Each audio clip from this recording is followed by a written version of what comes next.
Ya, bismillahirrahmanirrahim. Assalamualaikum warahmatullahi wabarakatuh. Waalaikumsalam warahmatullahi wabarakatuh. Waalaikumsalam warahmatullahi wabarakatuh. Selamat siang, salam sejahtera untuk kita semua. Yang saya hormati Bapak Windu Dikirawan, Magister Pendidikan, selaku dosen pengampu mata kuliah Pendidikan Kewarganegaraan SD. Serta teman-teman semua kelas 3B yang saya sayangi. Baiklah, perkenalkan nama saya Rifri Mamuklis. Di sini saya selaku moderator untuk kelompok saya sendiri. Kami dari kelompok 9 yang beranggotakan 4 orang, yaitu yang pertama Devria Mamuklis dengan saya sendiri, yang kedua Neva Selviani, yang ketiga Ranti Epikasari, dan yang terakhir atau yang keempat Zahra Sakira. Di sini kelompok kami akan menjelaskan tentang konstitusi dan norma masyarakat. Baiklah, yang pertama akan dijelaskan oleh rekan saya. Kepada saudari Neva, saya persilahkan.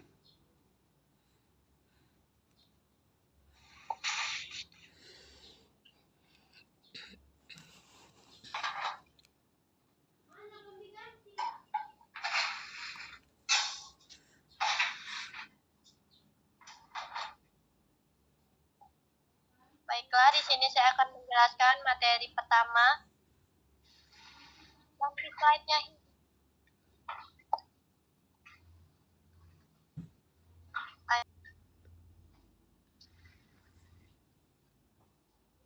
yaitu arti norma. Norma sendiri berasal dari bahasa Belanda, yaitu norm, yang berarti patokan, pedoman, atau pokok kaidah, dan bahasa Latin, yaitu mos, yang memiliki arti tata kelakuan, adat istiadat, atau kebiasaan.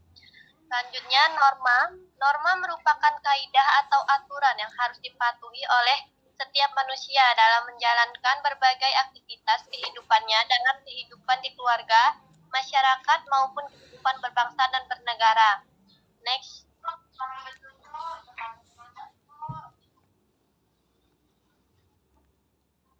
Apakah norma sama dengan peraturan?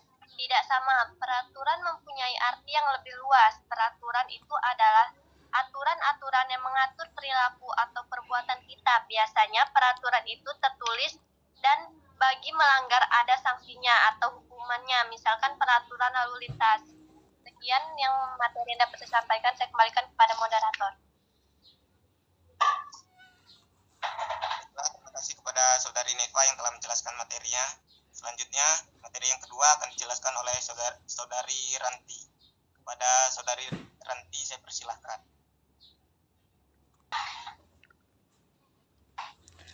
Baik, terima kasih moderator. Materi selanjutnya yaitu norma-norma, jenis-jenis norma-norma. Norma-norma yang berlaku di masyarakat dikelompokkan ke dalam 4 macam, yaitu yang pertama norma agama. Norma agama yaitu ketentuan hidup manusia yang bersumber dari ketentuan Tuhan Yang Maha Esa yang tercantum dalam kitab suci setiap agama.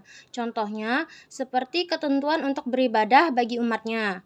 Yang kedua, norma kesusilaan. Norma kesusilaan yaitu ketentuan dalam pergaulan manusia yang bersumber dari hati nuraninya. Contohnya yaitu kewajiban untuk berkata jujur setiap kali bergaul dengan orang lain. Selanjutnya, norma kesopanan. Norma kesopanan yaitu norma yang sifatnya tidak tegas, tapi dapat diberikan oleh masyarakat dalam bentuk celaan, cemoohan, atau pengucilan dalam pergaulan. Contohnya, kewajiban untuk menghormati orang tua. Selanjutnya, norma hukum. Norma hukum yaitu aturan yang dibuat dan ditetapkan oleh badan yang berwenang mengatur manusia dalam kehidupan berbangsa dan bernegara, atau berisi perintah dan larangan. Contohnya seperti larangan untuk membunuh orang lain. Baik, itu saja yang dapat saya sampaikan. Saya kembalikan kepada moderator. Baiklah, terima kasih kepada saudari Ranti yang telah menjelaskan materinya. Selanjutnya, presenter yang ketiga akan dijelaskan oleh saudari Zahra. Pada saudari Zahra, saya persilakan. Moderator. Selanjutnya, yaitu melaksanakan norma di kehidupan bermasyarakat.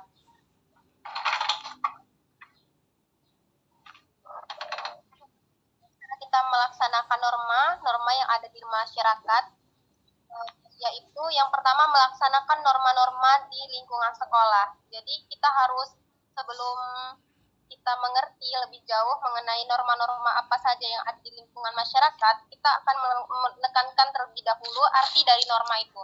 Norma adalah sebuah kaidah atau aturan yang wajib dipatuhi manusia dalam menjalankan aktivitas kehidupan berbangsa dan bernegara. Jadi norma itu bersifat terikat satu sama lainnya.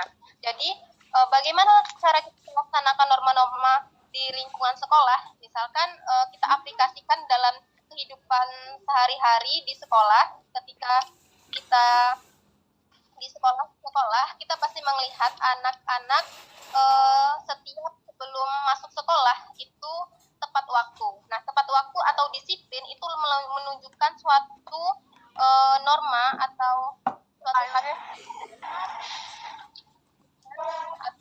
akan norma-norma yang ada di sekolah. Terus itu yang kedua, setelah kita disiplin tepat waktu, ketika selama di kelas, itu menyapa dan memberi salam kepada gurunya. Nah, itu termasuk suatu norma sopan. Norma suatu yang perilakunya adalah cenderung baik. Nah, selanjutnya ada yang ketiga, anak-anak ketika anak-anak di sekolah itu kita memerhatikan sebagai itu. Termasuk norma-norma yang ada di sekolah. Yang keempat itu adalah terlambat. Nah, ketika kita sudah tidak disiplin, nah maka kita harus buatkan norma-norma yang ada di sekolah kan. Nah, norma-norma keempat tadi yang saya sebutkan seperti disiplin, memberi salam, rambutnya panjang ditegur, terus itu datangnya terlambat, itu adalah suatu norma-norma yang berlaku di sekolah. Nah, semua itu adalah tata tertib yang wajib diikuti ketika melanggar. Nah, ketika kita melanggar suatu sanksi. Suatu sanksinya misalkan anak ini, misalkan kita selaku guru, kita mengajar di sebuah sekolahan. Kita melihat anak itu sudah tidak disiplin, pakaiannya tidak baik, terus rambutnya panjang, datangnya terlambat. Nah, itu salah satunya dia sudah melanggar suatu norma-norma yang ada di sekolah. Nah, untuk itu kita harus memberikan hukuman atau sanksi. Jadi, apabila melanggar, maka dia harus mendapatkan suatu sanksi. Misalkan dia lebih banyak mengerjakan uji kompetensi atau dapat surat panggilan. Karena norma-norma itu merupakan suatu hal yang terikat. Yang kedua adalah melaksanakan norma-norma di lingkungan keluarga. Jadi kalau kita lihat di lingkungan keluarga, nah kita itu yang pertama contohnya adalah menghormati atau menghargai orang yang lebih tua. Jadi norma yang ada di lingkungan keluarga adalah yang pertama kita harus wajib menghormati satu sama lain. Yang muda harus menghormati yang tua. Nah, itu harus kita laksanakan sebagai selaku masyarakat. Terus yang kedua adalah tolong menolong. Nah, jadi kalau kita di lingkungan keluarga, kita sama keluarga, ayah, ibu, kakak, adik itu saling tolong menolong. Kalau kita tidak saling tolong menolong, maka kita akan tercerai-berai. Terus yang kedua adalah kita harus patuh terhadap perintah orang tua. Nah, itu merupakan suatu norma keluarga ketika kita misalkan kita selaku anak tidak patuh terhadap orang tua, itu sama saja kita sudah tidak melanggar suatu norma-norma yang berlaku di lingkungan keluarga. Terus yang keempat adalah kita harus lembut dan sopan santun. Nah, selanjutnya adalah, nah dari semua itu adalah merupakan suatu norma yang berada di lingkungan masyarakat. Nah, semua hal itu baik di lingkungan keluarga, itu adalah suatu tabiat atau perilaku yang harus dilaksanakan ketika kita berada di lingkungan keluarga. Sama halnya ketika kita di masyarakat sehingga harus tetap bergotong royong, saling bahu-membahu untuk terciptanya kehidupan berbangsa dan bernegara yang damai. Sekian dari saya, pemaparan materi dari saya kembalikan kepada moderator. Baik, terima kasih kepada Saudari Zahra yang telah menjelaskan materinya. Selanjutnya di sini kami membuka sesi tanya jawab, yang dimana kami membuka untuk 3 orang penanya. Kepada teman-teman yang ingin bertanya, saya persilakan. Mohon izin bertanya, moderator.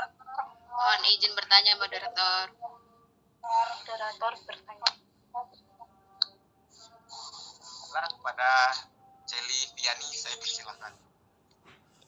Baik, terima kasih. Assalamualaikum warahmatullahi wabarakatuh.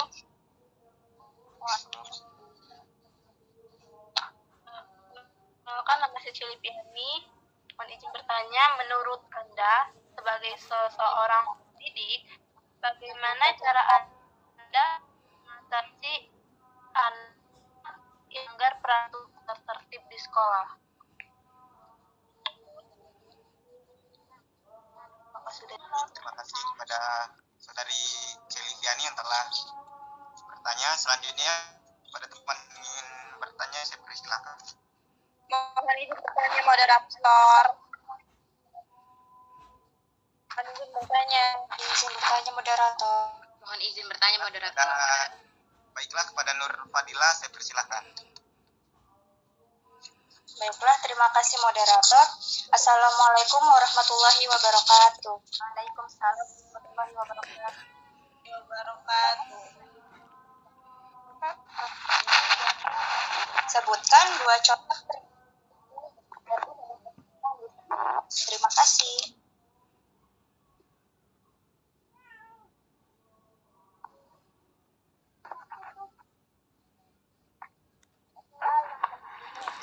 Kepada Nur Fadila yang telah bertanya. Selanjutnya kepada teman-teman yang ingin bertanya, saya persilakan. Mohon izin bertanya, moderator. Mohon izin bertanya.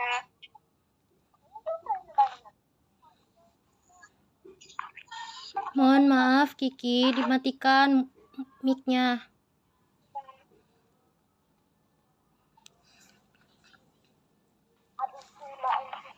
Mohon izin bertanya, moderator. Baiklah, kepada Saudari Adinda Wulandari, saya persilakan untuk bertanya. Baik, terima kasih, moderator. Assalamualaikum warahmatullahi wabarakatuh. Waalaikumsalam warahmatullahi wabarakatuh.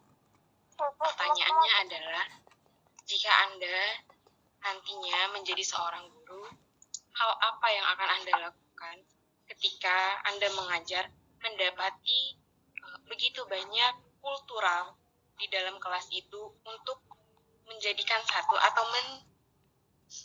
menertibkan siswa Anda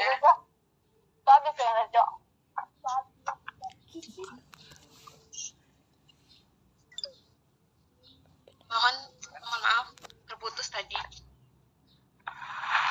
Soal pertanyaannya adalah bagaimana cara Anda sebagai seorang guru itu menyatukan perbedaan dari berbagai kultural yang ada di kelas. Menyatukannya dalam bentuk ini ya, norma. Kan itu kan contohnya di dalam sekolah itu kan ada suku Lampung, ada suku Jawa. Nah, bagaimana cara Anda sebagai seorang guru itu nantinya bisa menerapkan norma-norma yang ada? Bagaimana, moderator? Apa sudah jelas? Mohon maaf dari Adinda, coba ulangi sekali lagi.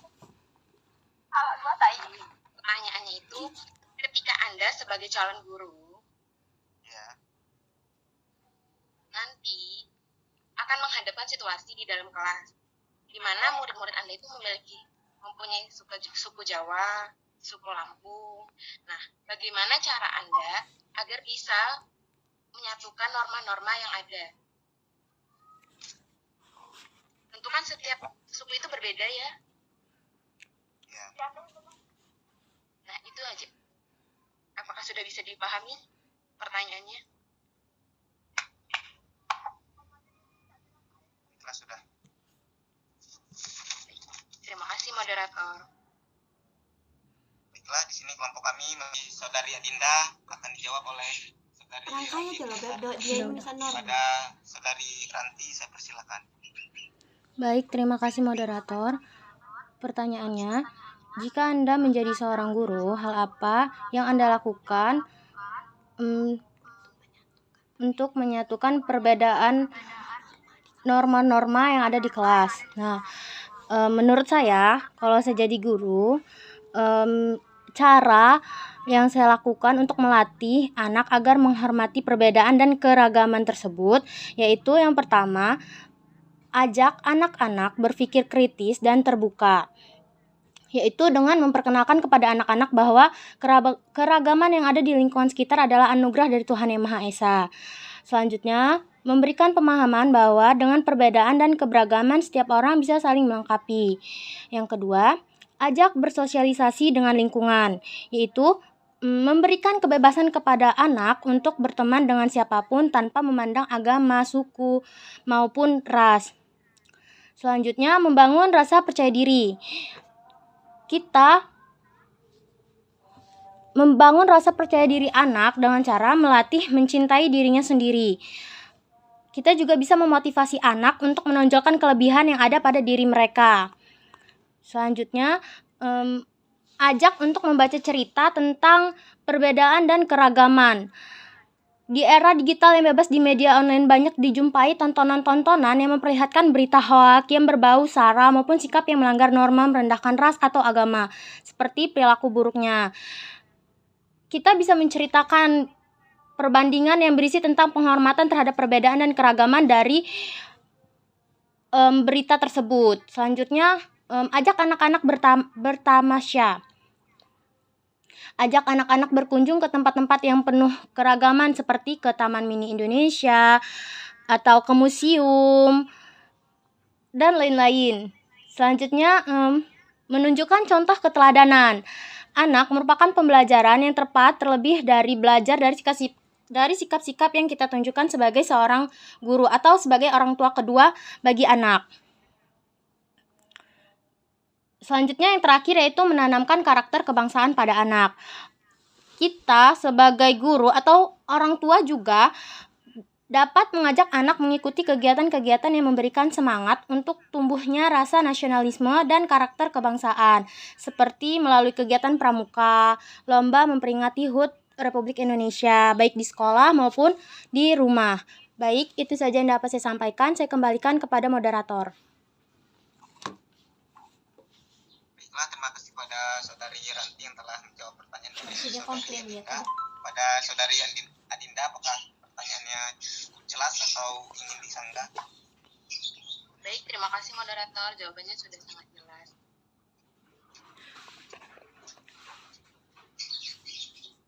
Baiklah, pertanyaan dari Saudari Nur Fadila akan dijawab oleh Saudari Zahra Spira. Pada Zahra Spira, saya persilakan. Terima kasih moderator. Baiklah, di sini saya akan menjawab pertanyaan dari Saudari Nur Fadilah. Sebutkan contoh perilaku sesuai norma dalam kehidupan sekolah.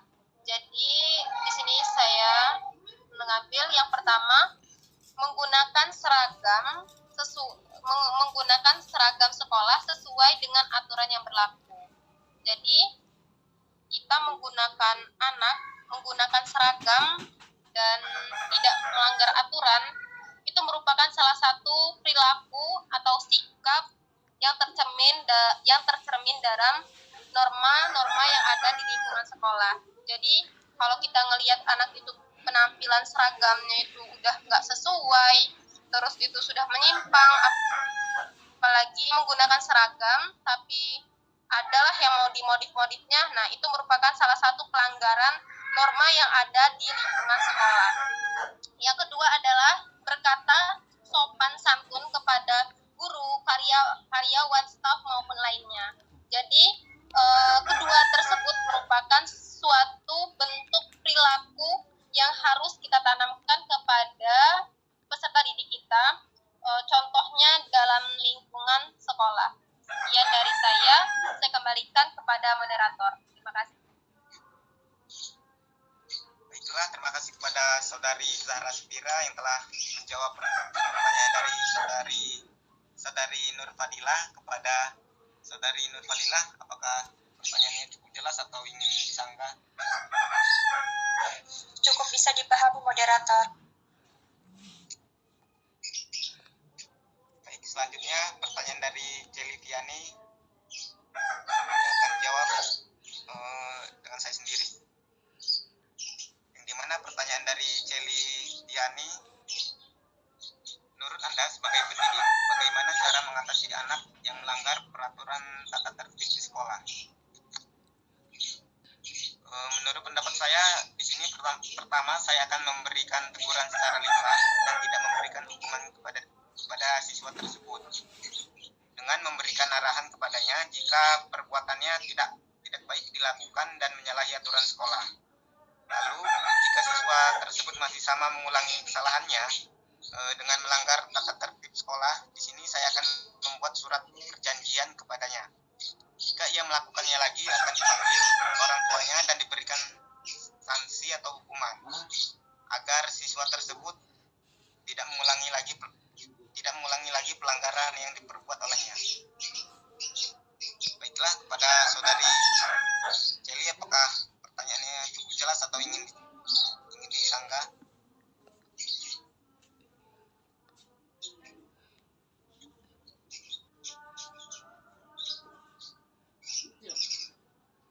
Jelas moderator.